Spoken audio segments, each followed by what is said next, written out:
ایک اور رواج ہے لوگوں میں کہ اگر خاندان میں کسی کا انتقال ہو جائے تو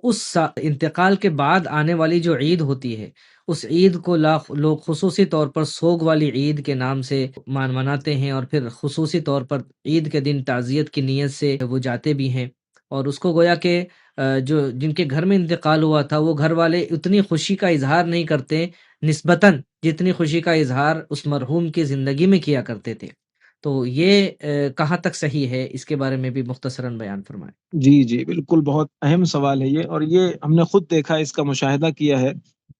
کہ اگر مثال کے طور پر 6 مہینہ پہلے بھی کسی کا انتقال ہوا، اب اس کے بعد جو پہلی عید آئے گی وہ غم کی عید سمجھی جاتی ہے، اور اس میں باقاعدہ اچھے کپڑے نہیں پہنے جاتے، اور اہتمام نہیں کیا جاتا، خوشی نہیں منائی جاتی۔ یہ سب جاہلیت کی چیزیں ہیں اور بے دینی کی چیزیں ہیں، یہ دین سے ان کا کوئی تعلق نہیں ہے۔ اسلام نے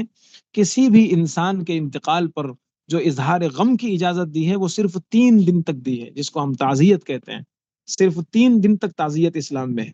بس۔ اس کے بعد صرف عورت کے لیے یہ گنجائش ہے کہ وہ 4 مہینہ 10 دن، یعنی جو زمان عدت ہے، اس میں غم کا اظہار کرے اور زیب و زینت سے دور رہے، یعنی عدت اپنائے۔ صرف عورت کے لیے اپنے شوہر کے انتقال پر یہ رخصت دی گئی ہے، باقی اور کسی کے انتقال پر وہ کوئی بھی اہل تعلق ہو، 3 دن سے زیادہ تعزیت بھی نہیں ہے۔ اور پھر تعزیت کا مقصود تسلی دینا ہوتا ہے، تعزیت کا مقصود یہ بتانا ہوتا ہے کہ ہم اور وہ سب اللہ کی امانت ہیں، جب چاہے خدا اٹھا لے۔ تعزیت کا مطلب یہ نہیں ہوتا کہ غم اور کرید کرید کر اکھاڑا جائے،